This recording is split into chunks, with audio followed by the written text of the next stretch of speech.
আসসালামু আলাইকুম ওয়া রাহমাতুল্লাহি ওয়া বারাকাতুহু।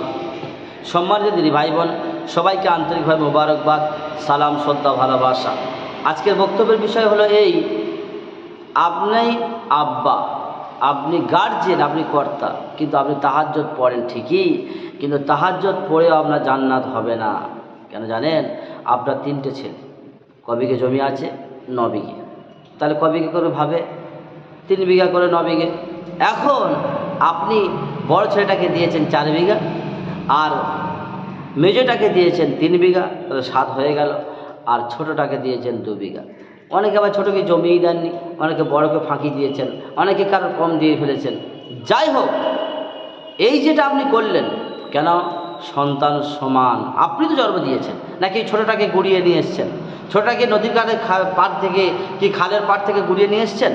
সব সমানভাবে আপনি জন্ম দিয়েছেন, সমানভাবে তাদের দিতে হবে। যদি একটু কম বেশি করে দেন, আল্লাহ তাবারক তাআলা এমন আযাব দিবেন, ওই জমিনটাকে খুঁড়তে বলবেন, আপনার পিঠে তুলে দিবেন, আর বলবেন হাঁটো। কতদিন ধরে হাঁটবে, কত মাস ধরে হাঁটবেন কেউ জানে না, যুগ যুগ ধরে হাঁটবেন। আল্লাহ তাআলা আপনাকে জাহান্নাম তৈরি করেছে আপনারই জন্য। আর জাহান্নাম, ইন্না জাহান্নামা কানাত মিরসাদা লিত্তাগিনা মাআবা লাবিসিনা ফিহা হাকাবা। জাহান্নাম মানুষকে ধরার জন্য আছে। যেমন আমি ধরো আপনাকে মারলাম, তাহলে আমি আপনার শত্রু হয়ে গেলাম, আমি শত্রু আপনার চোখে। এবার আপনি আমাকে মারার জন্য অস্থির, কিভাবে মারা যায়। আপনি আমাকে ধৈর্য সব সময় পেতে বসে আছেন, কিভাবে ওকে মারা যায়, কিভাবে মারা যায়। আপনি সবসময় সুযোগ খুঁজছেন, ঝোপের আড়ালে লুকিয়ে আছেন। ঠিক তেমন জাহান্নাম আপনাকে ধরার জন্য বসে আছে। লিত্তাগিনা মাআবা, তাতে থাকবে সীমালঙ্ঘনকারীরা।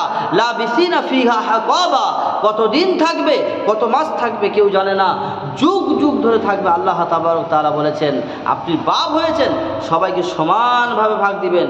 কে ভাগ দিবে, কে দিবে না, এটা আপনার জানা দরকার নেই। ওপরে আল্লাহকে তাওয়াক্কুল করুন। ফাইজা আযামতা ফাতাওয়াক্কাল আলাল্লাহ, ঈমানদার ভরসা করবে আল্লাহর উপরে।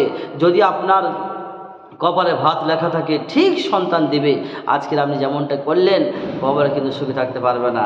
আর মারা যাওয়ার পরে বড় হিসাবে ডেকে আন, বড় হুজুরের ডেকে আন। বড় হুজুর এসে রব্বানা আতিনা ফিদ দুনিয়া দোয়া করছে, ও দোয়া কবুল হবে না, বেকার। তাহলে হুজুর দোয়া করছে কেন? হুজুরের হবে না। যত সুর দিবে, যত টান দিবে, যত চোখের পানি ফেলবে, যত নাকে সিংড়ি ঝাড়বে, ও হুজুর এত যদি দোয়া করে, আমার মা তো জান্নাতে গেছেই, আমার বাপ জান্নাতে সব দরজা খুলে দিয়েছে। আচ্ছা হুজুর, আমার বাপে যদি এত দোয়া করে, তাহলে হুজুরির বাপ মরে গেলে কি করবে?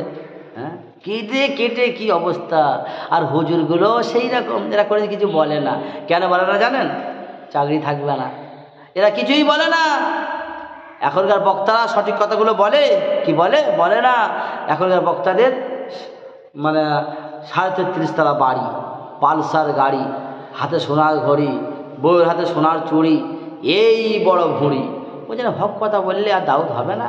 ওই ইউসুফ জুলেখার ঘটনা, ওই বাদামের খোলার ঘটনা, দে 12 মিনিট বলে দে, 12 ঘন্টা বলে দে, তোমরা খুব ভালো ছেলে, দাও 12,000, আবার পরের বছর আসবো, এই বলে টাকা নিয়ে যাচ্ছেন না। ফালানাসআলান্নাল্লাযিনা উরসিলা ইলাইহিম ওয়ালা নাসআলান্নাল মুরসালিন।